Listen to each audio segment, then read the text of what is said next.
Hello प्यारे दोस्तों, नमस्कार, राधे राधे। आ जाओ भाई, एक और मास्टर क्लास। किसके लिए?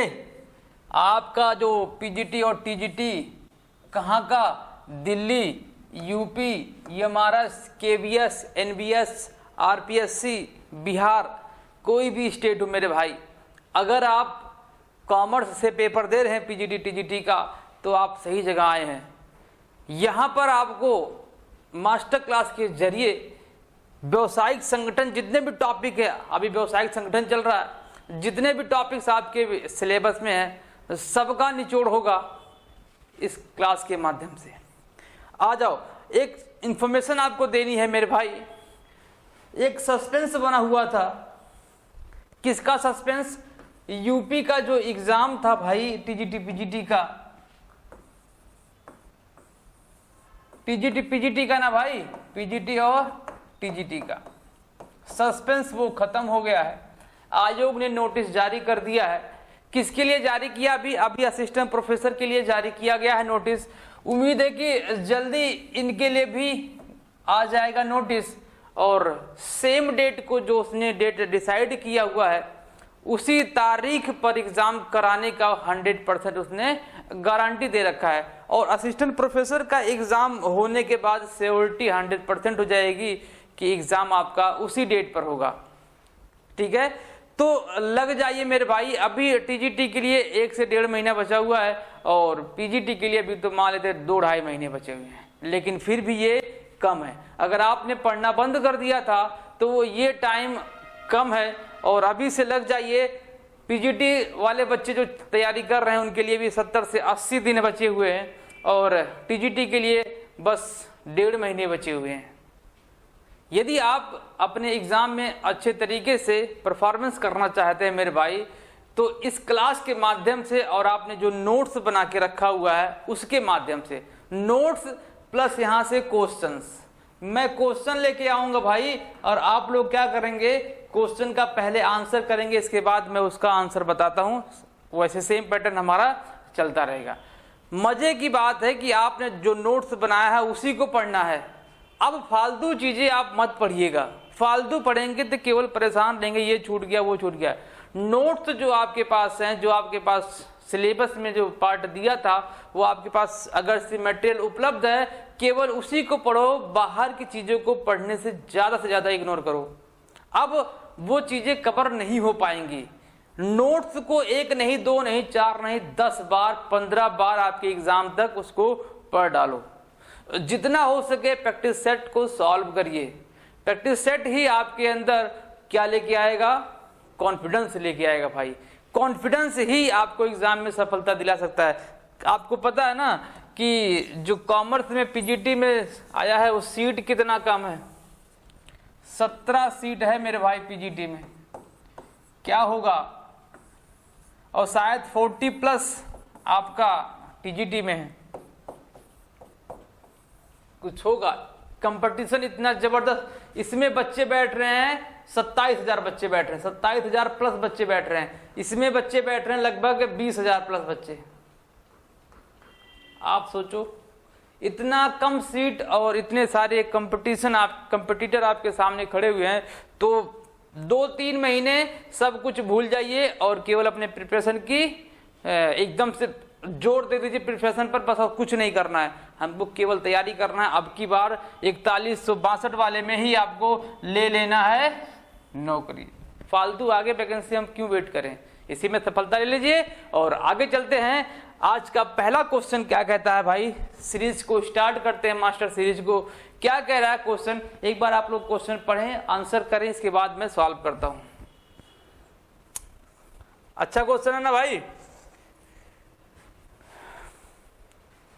उम्मीद है कि आप लोग सॉल्व कर लिए होंगे, आप लोग का आंसर भी आ गया होगा।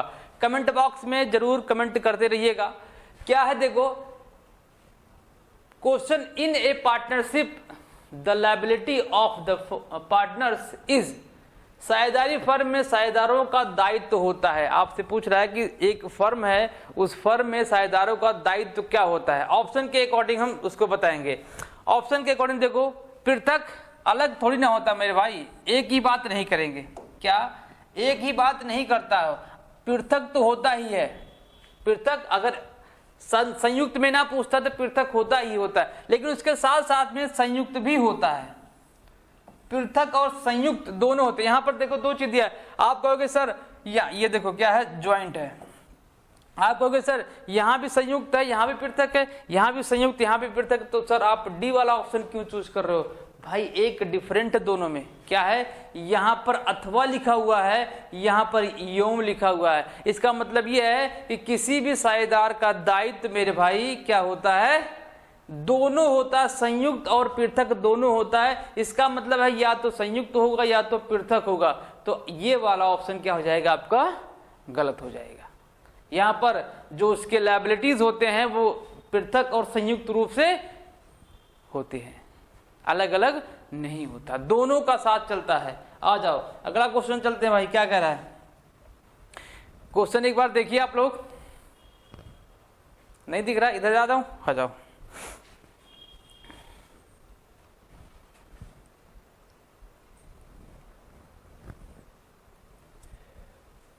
हो गया आंसर? मैं पढ़ू क्वेश्चन, चलो।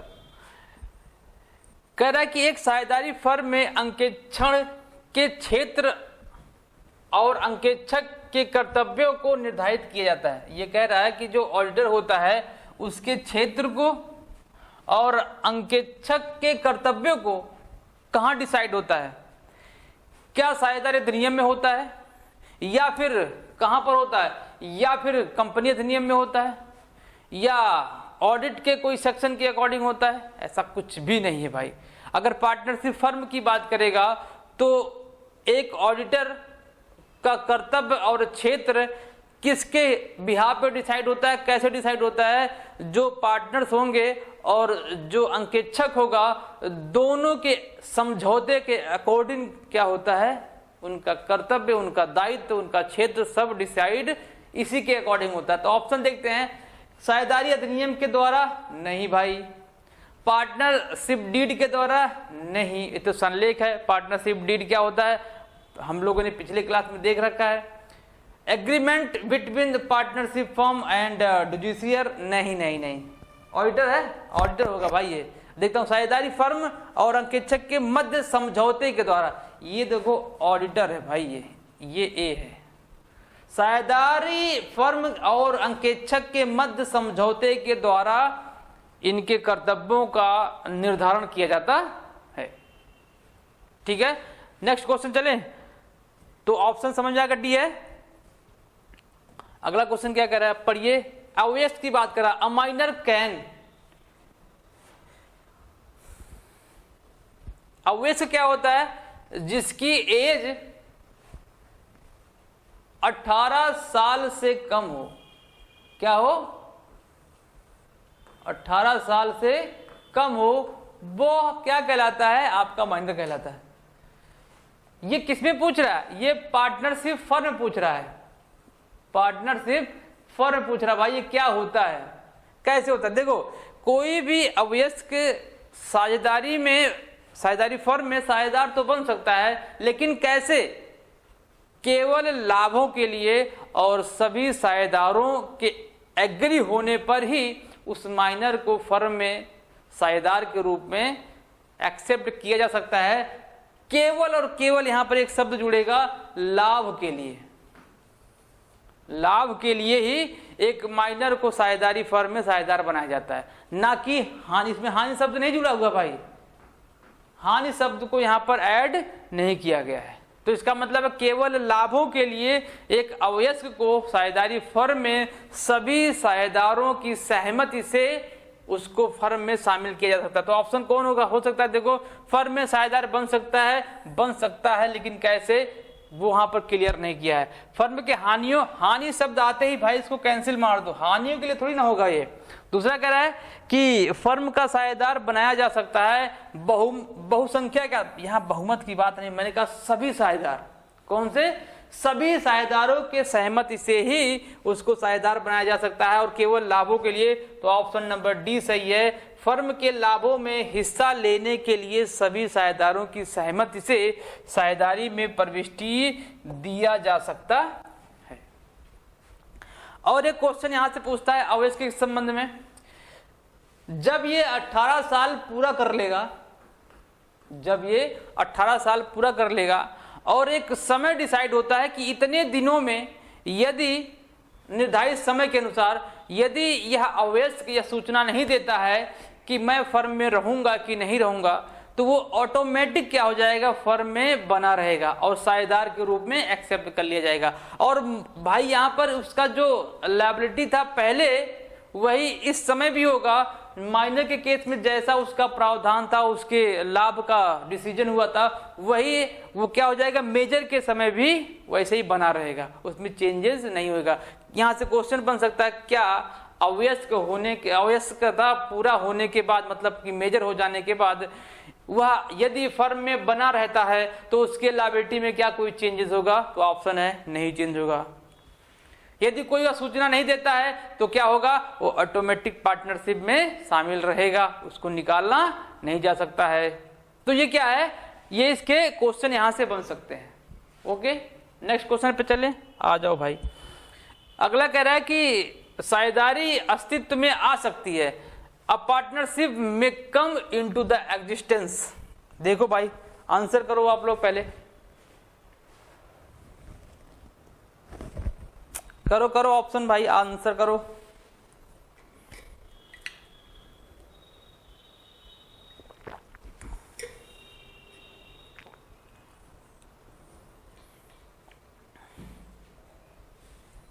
हुआ भाई, आ जाओ। ऑप्शन देख के इसको हम क्लिक करने वाले हैं। अस्तित्व में कब आ सकती है? केवल भारतीय साझेदारी अधिनियम 1932 के अंतर्गत पंजीकृत। भाई साझेदार का पंजीकरण अनिवार्य थोड़ी ना, ये तो ऐच्छिक है ना। पिछले क्लास में हम लोगों ने कई क्वेश्चन का देखा था कि साझेदारी फर्म का पंजीयन कराना ऐच्छिक है, अनिवार्य नहीं है, तो ये गलत हो गया। दूसरा कह रहा है बी का, केवल साझेदारों में लिखित समझौते द्वारा। अच्छा, केवल लिखित समझौते द्वारा नहीं भाई, ऐसा नहीं है, लिखित समझौते से केवल थोड़ी हो पाएगा। दूसरा कह रहा है कि साझेदारी फर्म में स्पष्ट और गर्भित समझौते द्वारा। हाँ भाई, यही क्या है, एक्सप्रेस होना चाहिए और इम्प्लाइड होना चाहिए। बाय एक्सप्रेस और implied agreement among the partners, उनके बीच में क्या होना चाहिए, स्पष्ट और गर्भित समझौता होगा, उससे क्या होता है, एक साझेदारी अस्तित्व में आ जाता है। क्लियर? और यहां पर कोई इसका ना तो अधिनियम के थ्रू या तो फिर और किसी के थ्रू ये अस्तित्व में नहीं आता है। क्यों? क्योंकि इसका पंजीयन क्या होता है मेरे भाई, ऐच्छिक होता है। और आपको पता है ऐच्छिक के कंडीशन में ऐसा कुछ सिस्टम नहीं होता है, ठीक है। लेकिन ऐच्छिक तो होता है लेकिन आवश्यक होता है। ये किसी भी साझेदारी फर्म का पंजीयन होना आवश्यक होता है। क्यों? क्योंकि यदि पंजीकरण नहीं हुआ होगा किसी भी फर्म का तो तीसरे पक्ष के प्रति वह कोई वाद प्रस्तुत नहीं कर पाएगा। यदि कोई विवाद उत्पन्न होता है तो उस विवाद के केस में संबंध में फर्म किसी थर्ड पार्टी पर कोई केस नहीं कर सकता है। वही वो दूसरा वाला व्यक्ति जिसके संबंध में ये बवाल हुआ है, वाद हुआ है, वो फर्म के ऊपर केस कर सकता है। तो इस कंडीशन में किसी भी फर्म का पंजीयन होना अनिवार्य ना होके आवश्यक होता है, ठीक है। ऐच्छिक अनिवार्य नहीं है लेकिन ये आवश्यक होता है। अगले क्वेश्चन पे चले, आ जाओ, पढ़ लो भाई क्वेश्चन क्या कह रहा है। जल्दी जल्दी, ये तो बहुत सिंपल क्वेश्चन है भाई, सिंपल क्वेश्चन है, लेकिन ये कई बार पीजीटी टीजीटी एग्जाम में कई बार क्वेश्चन पूछा हुआ है। देखो, कह रहा कि गैर बैंकिंग व्यवसाय करने वाले फर्म में साझेदारों की संख्या क्या होती है। देखो संख्या पहले देख लें, संख्या देखो भाई, संख्या दो तरीके से डिसाइड होता है, एक 10 होता है, एक 20 होता है। ये बैंकिंग की बात करता है, ये नॉर्मल ऑर्गेनाइजेशन की बात करता है, नॉर्मल। तो 10 क्या हो जाएगा बैंकिंग के संबंध में, 20 क्या हो जाएगा मैक्सिमम की बात कर रहा है मेरे भाई। ये किसकी बात कर रहा है, देखो मैक्सिमम बोल रहा है कि maximum members of the partnership firm कितने हो सकते हैं? 20 हो सकते हैं नॉर्मल ऑर्गेनाइजेशन में, लेकिन 10 क्या हो सकते हैं बैंकिंग के क्षेत्र में। अब ये यहां से क्वेश्चन और राइज हो सकता है कि इसका जो अभी रिसेंटली में जो 2013 वाला अधिनियम जारी हुआ कंपनी का, उसमें बताया गया है कि यहां पर संख्या मैक्सिमम कितनी हो सकती है? 50। अब आपसे कई बार ये क्वेश्चन पूछा हुआ है एग्जाम में कि ये जो 50 मैक्सिमम साझेदारी फर्म में बताया गया कि मेंबर हो सकते हैं, इसका उल्लेख कहां पर है? सेक्शन 464 और कंपनी अधिनियम 2013। क्लियर? तो वहां पर इसका उल्लेख है कि 50 व्यक्ति से ज्यादा किसी भी फर्म में नहीं हो सकते हैं। क्लियर? साझेदारी कहां पर? कंपनी एक्ट में। तो ऑप्शन क्या हो जाएगा भाई यहां पर? Option D. गैर बैंकिंग पूछा ना, बैंकिंग पूछता तो ये 10 हो जाता, लेकिन गैर बैंकिंग है तो ऑप्शन क्या हो जाएगा? 20। ठीक है, क्वेश्चन पढ़िए और आंसर करिए। अच्छा क्वेश्चन है भाई।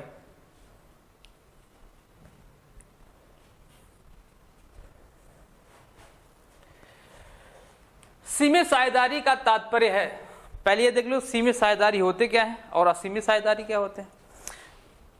सीमित साझेदारी जो होते हैं वो भारत में बैन है, भारत में इसका जो गठन है नहीं किया जाता। क्यों? क्योंकि यहां पर जो पार्टनर्स होते हैं वहां पर उनके लायबिलिटीज क्या होते हैं? सीमित होते हैं। लेकिन कुछ ऐसे पार्टनर वहां पर होते हैं उस फर्म में भी जिनके लायबिलिटीज असीमित होते हैं, असीमित होते हैं। एक दो पार्टनर ऐसे होंगे जो उसका मेंबर होगा, ऐसा बना दिया जाता है कि उसमें एक दो पार्टनर होंगे जिनकी लायबिलिटी क्या होगी? असीमित होगी। बाकी जितने भी पार्टनर्स होंगे सबका क्या होगा? सीमित होगा। ये सीमित साझेदारी का ये अर्थ हुआ। अब पूछ रहा है कि तात्पर्य क्या है, इसका तात्पर्य देख लो।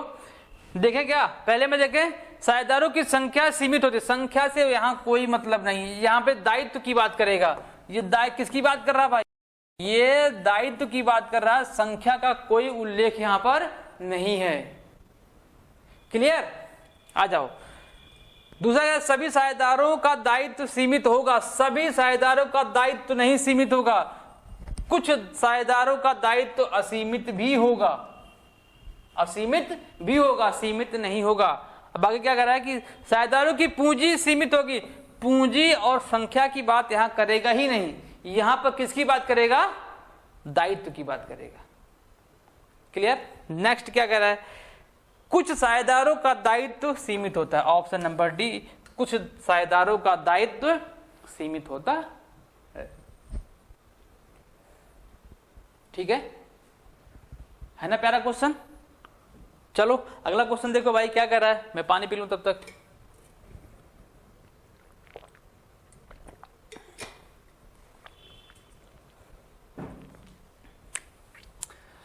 साझेदारी फर्म की रजिस्ट्री न कराने पर एक साझेदार लाभ में हिस्सा नहीं ले सकता। भाई क्यों नहीं ले सकता? जब साझेदारी फर्म का रजिस्ट्री कराना ऐच्छिक है तो लाभ में हिस्सा क्यों नहीं ले सकता? ये ऑप्शन गलत हो जाएगा। दूसरा कह रहा है कि अपनी पूंजी पर ब्याज, ये कहां से रूल आ गया भाई? यदि संलेख में उल्लेख है तो पूंजी पर ब्याज क्यों नहीं पाएगा? बिल्कुल पाएगा। ऐसा कोई सिस्टम नहीं कि अगर उसका पंजीकरण ना हुआ हो तो वो पूंजी पर ब्याज नहीं पाएगा, या फिर जो लोन दिया वो ब्याज नहीं पाएगा, ऐसा कोई सिस्टम नहीं है। यहाँ पर लाभ में हिस्सा नहीं पाएगा, सरासर गलत है ये। अगला देखो सी क्या कह रहा है कि फर्म के संचालन में भाग, अरे मेरे भाई संचालन में भाग नहीं लेगा तो चलाएगा कैसे? फर्म चलेगा कैसे? संचालन में तो भाग किसी ना किसी को लेना ही है, चाहे सब या उनमें से कोई एक या कोई दो चार, है ना? साझेदारी फर्म का तो यही कॉन्सेप्ट है ना, तो ये भी गलत है। ले दे के चौथा वाला बच्चा क्या करे? अन्य साझेदारों के विरुद्ध वाद प्रस्तुत नहीं कर सकता, है ना? ये तो मैंने भी आपको बताया कि फर्म यदि रजिस्टर्ड नहीं हुआ है तो वो किसी अन्य थर्ड पार्टी के प्रति कोई केस नहीं कर सकता है, कोई केस फाइल नहीं कर सकता है। तो ऑप्शन नंबर डी इसका सही आंसर है। क्लियर? Next question please. साझेदारी का पंजीयन भाई ऐच्छिक है, कितनी बार मैंने बोला ऐच्छिक है भाई। आगे बढ़ो।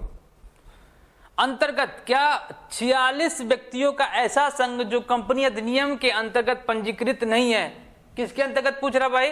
कंपनी अधिनियम के अंतर्गत पूछ रहा है। कंपनी अधिनियम कौन सा है?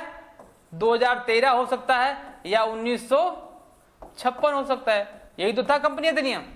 इसके तहत पंजीकृत नहीं लेकिन व्यापार कर रहा है। अगर कोई भी कंपनी रजिस्टर्ड नहीं है और वो व्यापार कर रहा है तो वो निजी कंपनी हो ही नहीं सकता। साझेदारी तो ऐच्छिक है मेरे भाई, उसका कोई कहाँ उसका कंपनी एक्ट में कहाँ बात की साझेदारी हो नहीं सकता।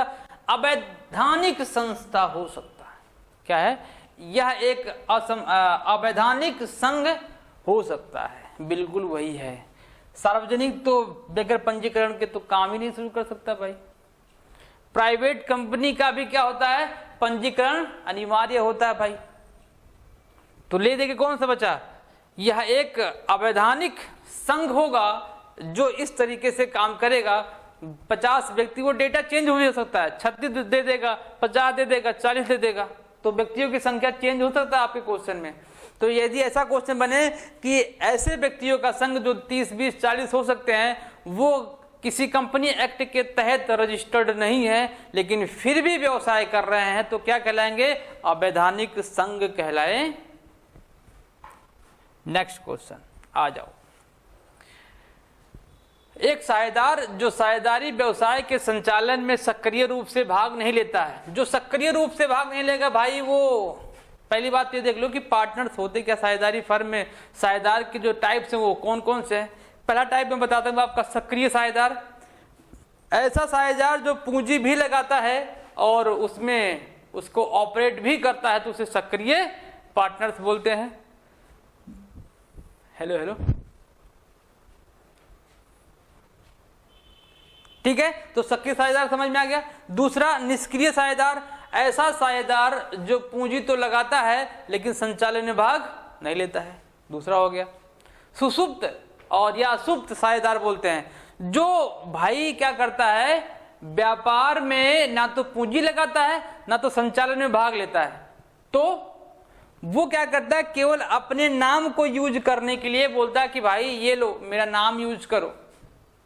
उसके तहत आप क्या करिए? अपना गुडविल मतलब बेचता है। क्या करेगा? अपना गुडविल बेचेगा। दोनों देखो, एक नाम मात्र और एक जो होते हैं आपके सुषुप्त है ना, ये देखो स्लीपिंग,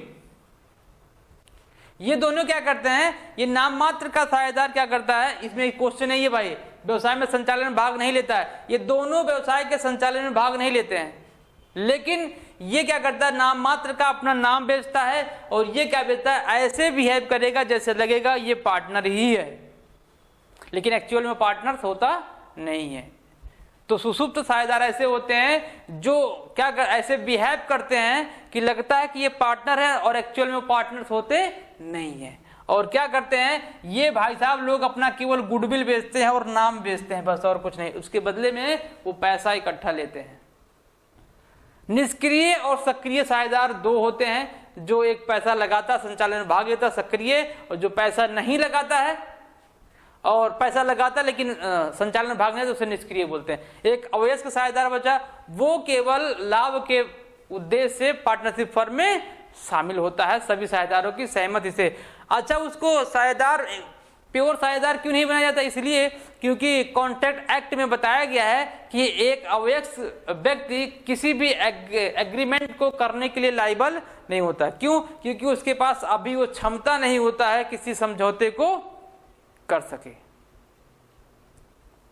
क्लियर? तो ये बात समझ में आ गई। तो इसका आंसर कौन है? डी वाला, नाम मात्र का साझेदार जो व्यवसाय के संचालन में सक्रिय रूप से भाग नहीं लेता है। आ जाओ नेक्स्ट क्वेश्चन। कंपनी अधिनियम 2013 की धारा 262। ये देखो आ गया, कितना प्यारा क्वेश्चन, सेक्शन आ गया भाई, कितना प्यारा क्वेश्चन। 262 ओपीसी की बात करता है। किसकी बात करेगा? 262 मेरे भाई ओपीसी की बात करता है। इसी के संदर्भ में हम कई सारे पॉइंट सीखने वाले हैं, क्योंकि सेक्शन से एक क्वेश्चन आना तय है। 110% अगर पार्टनरशिप का आपका पार्टनरशिप नहीं मेरे भाई, व्यवसायिक संगठन में स्वरूप का चर्चा किया गया है आपके सिलेबस में, तो ये मान के चलिए कि एक क्वेश्चन सेक्शन से आना तय है। आ जाओ देखते हैं सेक्शन क्या क्या है। हमने क्या देखा, क्वेश्चन साफ साफ पूछ रहा था 262, ये क्या था, ओपीसी, जो कंपनी एक्ट 2013 में नया लॉन्च हुआ था। आपसे पूछे कि कंपनी एक्ट 2013 में एक कोई नया कंपनी क्या हुआ था, बना था, तो वो कौन है, वो मेरे भाई ओपीसी 1% कंपनी। 268 किसकी बात करता है, प्राइवेट कंपनी की बात करता है। प्राइवेट कंपनी संबंधित जितने भी ट्रीटमेंट बनेगी, जिसका जितना इसका कंसेप्ट बनेगा, वो हम भाई एक कंसेप्ट के क्लास के माध्यम से इसको सीखेंगे। अभी आप केवल सेक्शन याद कर लो। प्राइवेट कंपनी 271 कौन सा, पब्लिक कंपनी, पब्लिक कंपनी।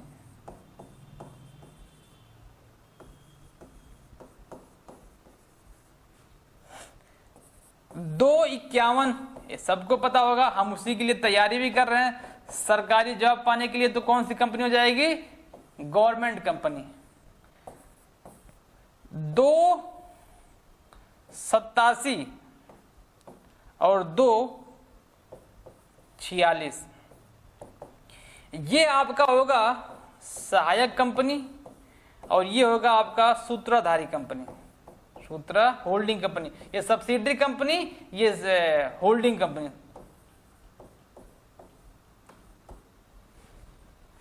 ठीक है, ये कंपनी की बात हो रही है। आ जाओ और देखते हैं भाई, धाराएं देखते हैं, कुछ धाराएं देखते हैं।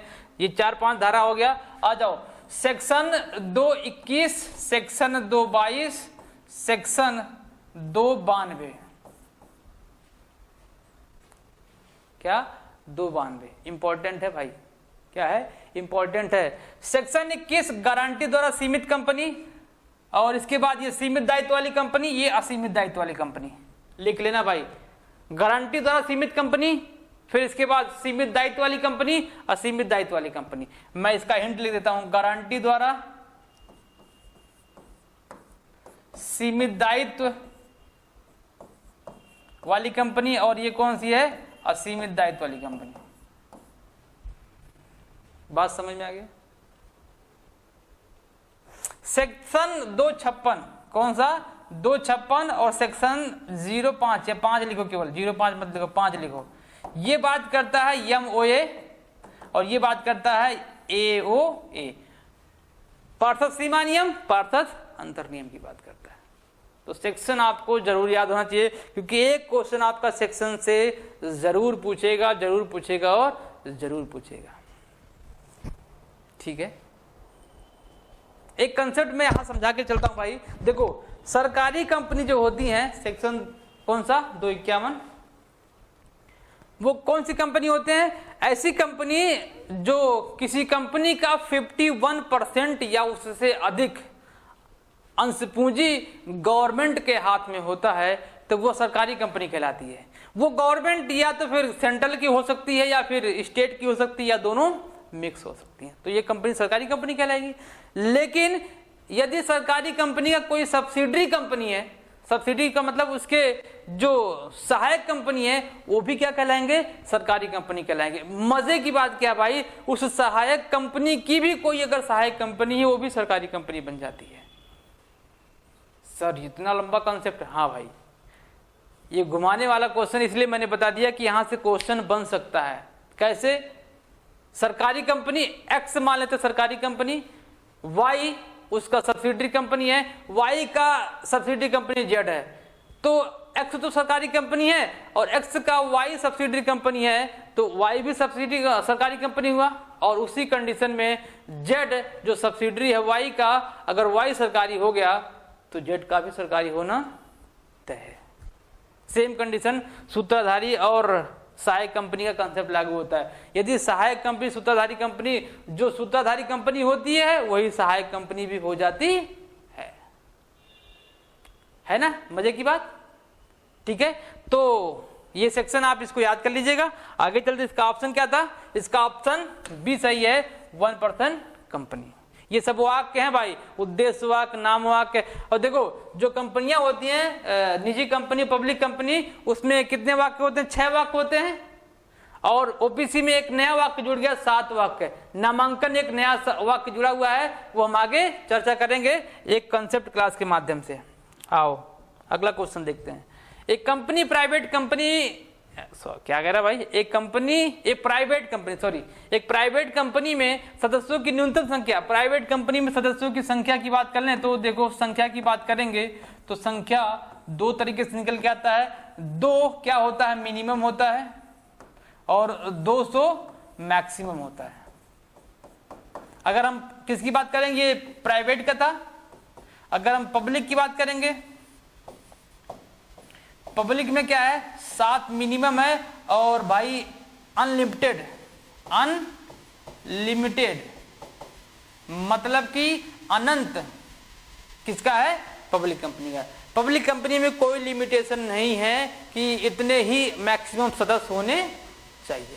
सदस्य का मतलब यहाँ शेयर होल्डर की बात करता है भाई। तो ऑप्शन क्या है? संख्या 2 पूछा, 2 है भाई। प्राइवेट कंपनी का न्यूनतम संख्या, तो क्या है? ऑप्शन 2। आवाज में दिक्कत हो गया था, उम्मीद है कि अब सही आ रहा होगा। हेलो हेलो हेलो, सही आ रहा ना? ठीक है, अगले क्वेश्चन पे चले भाई। यहाँ पर थोड़ा सा मिस्टेक हुआ था, आवाज में गलती हो गई थी। गलती नहीं, गायब हो गया था भाई आवाज। गलती क्या हो जाएगा? ठीक है। निजी कंपनी को अच्छा माना जाता है। देखो निजी कंपनी में पूंजी संग्रह करने के लिए अंश नहीं बेच सकता है, हमने देखा है इसको। उन्हें संचालक की नियुक्ति करने की आवश्यकता नहीं होती। भाई क्यों नहीं होगी? संचालक की नियुक्ति होती है, संचालक की नियुक्ति करनी पड़ती है। अगला देखो, सी कह रहा है कि उनका नियंत्रण कुछ व्यक्तियों के हाथ में होता है। हाँ भाई, ये अच्छा लग रहा थोड़ा सा। अगला देख लेते कौन सी अच्छी बात है। उनके निर्माण में कोई वैधानिक, भाई वैधानिक औपचारिकताएं बिल्कुल होती हैं। बगैर औपचारिकता पूरा करे कोई भी प्राइवेट कंपनी काम कर ही नहीं सकती है। ठीक है, तो आंसर कौन सा हो जाएगा? सी। उनका नियंत्रण कुछ व्यक्तियों के हाथ में होता है, जिससे काम को सुचारू रूप से चलाया जाता है। अगर कई सारे व्यक्ति हैं, पूरे प्राइवेट कंपनी में जितने व्यक्ति हैं उसमें से कुछ नहीं, बहुत सारे व्यक्तियों को संचालन करने का जिम्मा दे दिया जाए तो क्या होगा आप समझते हैं। एक दायित्व को पूरा करने के लिए 10 लोगों को लगाया गया, कोई कुछ करेगा कोई कुछ करेगा, तो सीमित में रहेंगे तो अच्छे से काम करेंगे। नेक्स्ट क्वेश्चन, एक लोक निगम कह रहा है कि पब्लिक कॉरपोरेशन कह रहा है कि कहां बनता है। पब्लिक कॉरपोरेशन जो होते हैं वो संसद में एक विधेयक के द्वारा पास कराकर उसका इनकॉर्पोरेशन किया जाता है। तो ऑप्शन में क्या है? कुछ ऐसा है, संसद के विशेष अधिनियम से बनाया जाता है। जी बिल्कुल, जो लोक निगम होते हैं, कॉरपोरेशन होते हैं, उनका भाई किसी भी कंपनी एक्ट या पार्टनरशिप एक्ट के तहत उसका पंजीकरण नहीं कराया जाता है। ठीक है, इसका क्या होता है? सीधा सीधा फंडा है कि इसको संसद में एक विशेष अधिनियम के तहत बनाया जाता है। फालतू की चीजें देखो ही मत, बस आप इतना याद कर लो कि लोक निगम कंपनी जो होती हैं उसका जो मैन्युफैक्चरिंग होता है, मतलब बनता कहां पर है, वो कहां बनता है, उसका कोई पंजीकरण नहीं होता है, उसका विशेष अधिनियम होता है। और कहां पर? संसद में। क्लियर? बस इतना सा आपको याद करना है। फालतू का 50 लंबा देखो, उसको याद करने की जरूरत नहीं है। अगला क्वेश्चन देखो, in which of the following from the form of business organisation registration is legally compulsory. कोई ऐसा भाई जो ऑर्गेनाइजेशन है उसका जो कुछ टाइप्स हैं, वो कह रहा है कि किसका कंपल्सरी होता है क्या करने के लिए? रजिस्ट्रेशन करने के लिए।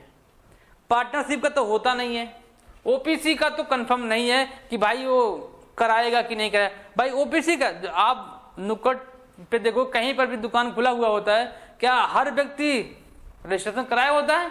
नहीं। ठेला लगाया हुआ है बंदा, तो क्या वो रजिस्ट्रेशन कराएगा? भाई वो डर जाएगा कि अगर मैं रजिस्ट्रेशन करा लिया तो मुझे इतना टैक्स पेमेंट करना पड़ेगा, वो कराएगा नहीं। तो ओपीसी नहीं करा सकता, पार्टनरशिप फर्म नहीं करा सकता। आगे देखो ऑप्शन क्या क्या है। एकल स्वामित्व? नहीं भाई। साझेदारी? नहीं। श्रृंखला भंडार क्या होता है? वो सहकारी समितियों में जो सदस्य होते हैं उनके द्वारा भंडार खोला जाता है, तो उसका भी मैंडेटरी नहीं है, लेकिन सहकारी समितियां जो होती हैं उनका होता है रजिस्ट्रेशन। ये संयुक्त पूंजी कंपनी का मैंडेटरी है, होना ही चाहिए रजिस्ट्रेशन।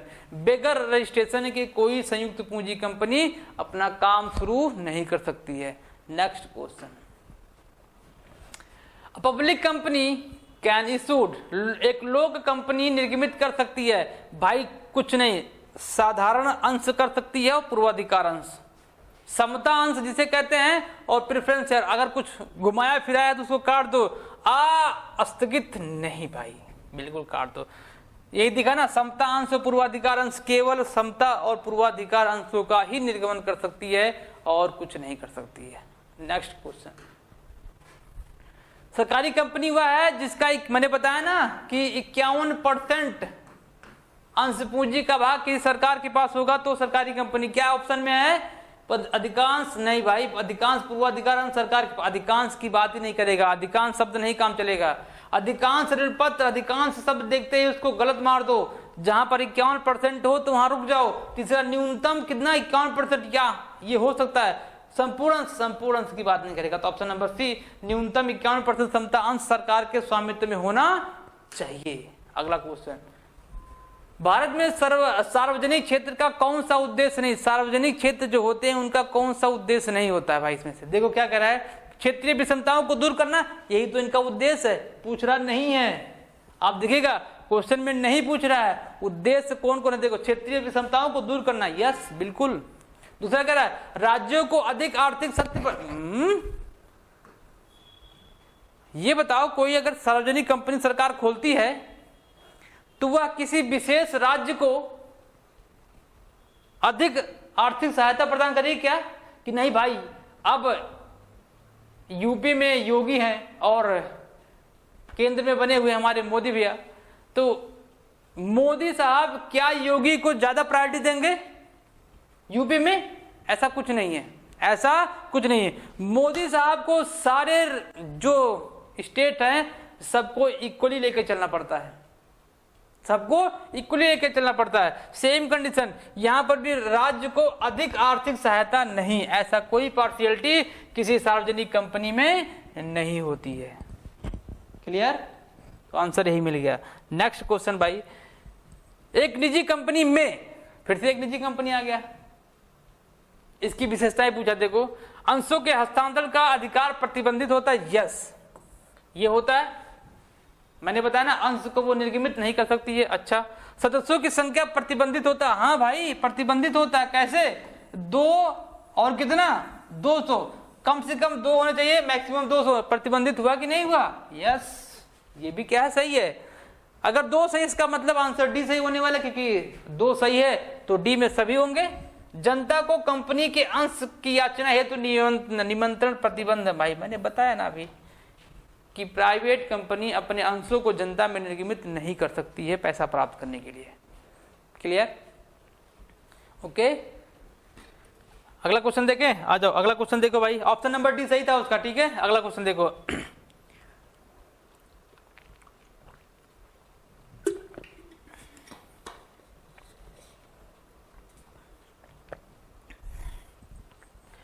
सार्वजनिक कंपनी में कम से कम कितने सदस्य? सार्वजनिक कंपनी मैंने बताया कम से कम 7 होंगे, और ये मिनिमम है, मैक्सिमम का कोई पता नहीं है। इनफाइनाइट कर दो, मैक्सिमम का कोई पता नहीं है।